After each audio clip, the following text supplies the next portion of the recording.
Hello friends, मैं Zakir Hussain Rizwani success club में once again आपका स्वागत है। इसके पहले इंग्लिश के सारे 3 लेसन आप कंप्लीट कर चुके हैं। आज मैं चौथा लेसन आपको इम्पोर्टेंट लेसन बताने जा रहा हूँ, वो है पर्सन। क्योंकि हर इंग्लिश में ट्रांसलेशन के लिए पर्सन बहुत इंपॉर्टेंट है। तो आज हम पर्सन के बारे में जानते हैं। पहले सबसे बड़ी चीज़ें बताते हैं कि अंग्रेजी में पर्सन 3 प्रकार के होते हैं। जैसे आप जानते हैं, पहला होता है फर्स्ट पर्सन, दूसरा सेकेंड पर्सन और तीसरा होता है थर्ड पर्सन। आइए हम इसका डेफिनेशन देख लेते हैं। देखिए, बोलने वाले को जो बोल रहा है, जैसे मैं बोल रहा हूँ तो बोलने वालों को क्या बोलते हैं? बोलने वाला जो भी बोल रहा है या काम कर रहा है उसको फर्स्ट पर्सन बोलते हैं। फर्स्ट पर्सन हो गया जिससे बोला जाए। जैसे मैं आपसे बोल रहा हूँ तो आप क्या हो जाएंगे? जिससे बोला जाए वो सेकेंड पर्सन हो जाएगा। और तीसरा चीज़ है जिसके विषय में चर्चा की जाए, वो क्या हो जाए? Third person. हम इसको एग्जाम्पल समझ लेते हैं। सपोज मैं आपसे बात कर रहा हूँ, तो मैं क्या हो जाऊंगा? यहाँ पे मैं फर्स्ट पर्सन हो जाऊँ। सेकंड पर्सन कौन हो जाएगा?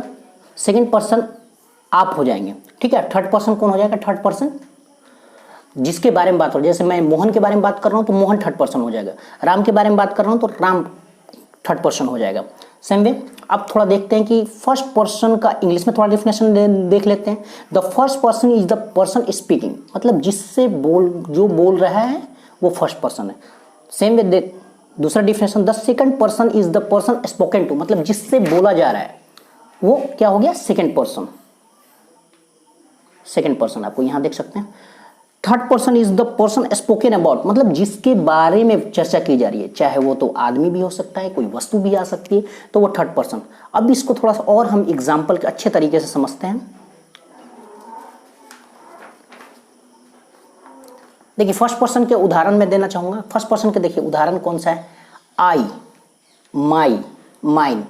यहाँ पे आई, माई, माइन, ये क्या हो गया? ये सारे फर्स्ट पर्सन। माई सेल्फ, मैं खुद। इसको आगे मैं केस में अच्छे से समझाऊंगा कि कहाँ पे माइन यूज होता है, कहाँ पे माई यूज होता है, कहाँ पे माई सेल्फ यूज होता है। Same way we, our, ours, us and our self. ये आई से रिलेटेड जितने खुद से रिलेटेड जितने भी वर्ड हैं वो सारे क्या कहलाते हैं? वो सारे फर्स्ट पर्सन के एग्जाम्पल हैं, सारे फर्स्ट पर्सन होते हैं। सेम वे सेकंड पर्सन हम समझ लेते हैं। सेकंड पर्सन मैंने क्या बताया था? मैंने आपको बताया था कि सेकंड पर्सन यू होता है। यू, जैसे मैं आपसे बात कर रहा हूं तो तुम और आप क्या हो गए? सेकंड पर्सन हो गए। तो सेकंड पर्सन को जितने यू से जितने भी रिलेटेड वर्ड हैं, you, your, yours, yourself and yourself जो प्लूरल में होता है, ये सारे वर्ड क्या होते हैं? ये सारे वर्ड क्या कहलाते हैं? ये सारे वर्ड्स किसके कैटेगरी में आएंगे? ये सारे सेकंड पर्सन के कैटेगरी में आएंगे। सेम वे हम देख लेते हैं थर्ड पर्सन। एक चीज माय डियर फ्रेंड, आई और वी को छोड़ के जितने भी वर्ड हैं, जितने भी वर्ड यूज होते हैं एज ए प्रोनाउन, वो सारे थर्ड पर्सन कहलाते हैं। जैसे फर्स्ट पर्सन, सेकंड पर्सन के सब तक जितने भी वर्ड हैं। अब हम इसका थर्ड पर्सन का थोड़ा एग्जाम्पल देख लेते हैं। जैसे ही, हिम, हिज, हिमसेल्फ। सी लड़कियों के लिए यूज होता है, लेडीज के लिए, ये आप जानते हैं। और ही जेंट्स के लिए। ये एक चीज बहुत लड़के गलती करते हैं, वह के लिए ये केवल मैन के लिए या ह्यूमन बीइंग के लिए ही और सी यूज होता है। बाकी के लिए इट और डैट यूज होता है। तो यहाँ पे समझ में, सी, हर सेल्फ, इट यहाँ देखा मैंने जैसे बताया था। इट किसके लिए यूज होता है? एनिमल के लिए, और आपको न्यूटर जेंडर के लिए यूज होता है। तो इट्स, इटसेल्फ, दे, जो them, their, theirs, themselves, this demonstrative के लिए यूज होता है। जैसे this is a book, that is the pen, this, those, somebody, anybody, something, ये सब सारे वर्ड हैं। each, either, neither, all, none, many, both, Ram, Sita, mother, father, teacher, cow, dog, cat, school, sun, star, river, ये सारे क्या कहलाते हैं? ये सारे थर्ड पर्सन के एग्जाम्पल हैं।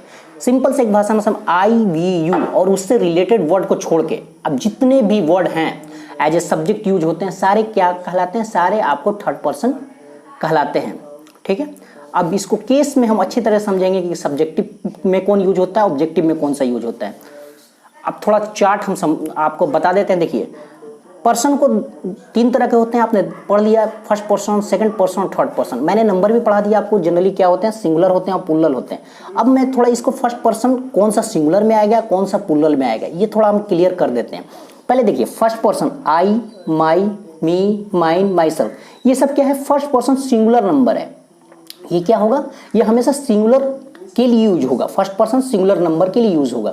सेम वे इसका प्लूरल देख लेते हैं। जैसे क्या होता है, जैसे मैं अपने बारे में बात कर रहा हूँ तो मैं बोलूँगा, वही सेम वे हम पूरे आदमी के बारे में एज ए रिप्रेजेंटेटिव बात करेंगे तो हम लोग वी बोलेंगे। तो वी का अलग हो जाता है, वी से related word our, ours, our self. यहाँ पर देखिएगा, यहाँ पे क्या सिंगुलर में सेल्फ लगता है और यहाँ पे हमारा सेल्फ्स लग जाएगा, VES। मैंने इसका सिंगुलर प्लूरल में भी बताया था कि जहाँ एफ या एफ हो उसको क्या करते हैं हम VES में चेंज कर देते हैं। सेम वे सेकंड पर्सन हम देख लेते हैं। सेकंड पर्सन को थोड़ा समझने की जरूरत है क्योंकि second person you, your, yours ये सिंगुलर भी रहते हैं और ये प्लूरल में भी यूज होते हैं। ओनली आपको हिंदी के डिफिनेशन से पता चलेगा, जहाँ जैसे तुम है और तुम लोग है, चाहे आप है और आप लोग, तो आप उसके अनुसार इसको सिंगुलर और प्लूरल बनाएंगे। जैसे यू आर, तुम लड़के हो, यू आर बॉय, और आप लोग लड़के हो तो यू आर बॉयज हो जाएगा। बस इसी यही डिफरेंस है और कोई डिफरेंस नहीं है। यहाँ पे सेम चीजें देख लीजिए, यहाँ सिंगुलर के लिए योर सेल्फ यहाँ पे यूज हुआ और यहाँ पे योर सेल्फ्स यूज हुआ, यहाँ पे योर सेल्फ्स। बस ये थोड़ा अलग हो जाता है। बाकी यू के लिए जितने सारे वर्ड हैं तीनों ये सिंगुलर में भी यूज होते हैं और ये प्लूरल में भी यूज होते हैं। ठीक है, अब थोड़ा हम थर्ड पर्सन के बारे में जानते हैं। थर्ड पर्सन मैंने बोला था आई, वी, यू छोड़ के सारे चीज थर्ड पर्सन कहलाते हैं। तब देखिए यहाँ पहले समझेंगे ही मैंने बताया था कि जेंट्स के लिए चाहे मेल के लिए यूज होता है। सेम वे इससे रिलेटेड जो वर्ड है हिज, हिम, ये क्या हो जाता है, ये थर्ड पर्सन कहलाते हैं। इससे अलावा हिमसेल्फ। फिर इसके अलावा देखिए मैंने बोला था कि फीमेल के लिए क्या यूज करते हैं हम लोग, सी। तो सी से रिलेटेड वर्ड क्या है, हर, हरसेल्फ। ये क्या होता है, ये सी के लिए यूज होगा। देखिए एनिमल और न्यूट्रल जेंडर के लिए मैंने क्या बोला था, इट, इट्स और इटसेल्फ। इसका क्या हो जाएगा, इटसेल्फ। और ऑल सिंगल नेम, जितने भी सिंगल नेम हैं चाहे सिंगल थिंग है, वो सारे चीज थर्ड पर्सन सिंगुलर में आते हैं। ये आपको आगे टेंस पढ़ेंगे तो थर्ड पर्सन सिंगुलर नंबर का बहुत ज्यादा, इसलिए आपको पहचानना जरूरी है कि कौन चीज, कौन पर्सन और कौन नंबर है। तो यहाँ पे देखिए ही, सी, इट आपको जनरली थर्ड पर्सन और सिंगल नाम ये थर्ड पर्सन सिंगुलर नंबर कहलाते हैं। सेम वे हम प्लूरल देखते हैं तो प्लूरल सारे का लगभग ये तीनों का प्लूरल आपको दे ही होता है, दे होता है। तो दे का रिलेटेड वर्ड क्या है, देयर और देमसेल्फ। आगे मैं केस में इसको समझाऊंगा कि कहाँ पे देयर होगा, कहाँ पे देमसेल्फ हो गया। ऑल प्लूरल, जैसे राम के बारे में बात हो रहा तो वो सिंगुलर होगा। राम एंड गीता के बारे में, चाहे राम एंड सीता, चाहे राम एंड मोहन, तो वो प्लूरल नेम आ जाएंगे। जब प्लूरल नेम प्लूरल हो जाएंगे तो उनके साथ जो वर्ब लगेगा वो सिंगुलर नहीं, वो वर्ब प्लूरल हो जाएगा। ठीक है, यहाँ तक आपको अगर कोई भी क्यूरी, कोई भी इंक्वायरी चाहिए तो आप मेरे से पर्सनली व्हाट्सएप पे कांटेक्ट कर सकते हैं। और आपको कोई सजेशन चाहिए और किस चीज़ पे मैं वीडियो बनाऊं, चाहे मेरा मेन मकसद रहता है कि आपको अच्छे से अच्छे एजुकेशन प्रोवाइड करना, जिससे आपका कंसेप्ट क्लियर हो। इसलिए मैंने ग्राउंड लेवल से स्टार्ट किया है और मुझे बहुत अच्छा लगता है आप लोगों से बात करके, आप लोगों के बीच आकर। ये आपकी लाइक और कमेंट्स मेरे को इंस्पायरेट करती है कि और अच्छे से अच्छे वीडियो बनाऊँ और मैं आप तक पहुँचूँ। मुझे बहुत खुशी हुई आपसे बात करके। फिर अगले वीडियो में मैं मिलूँगा। Thank you very much.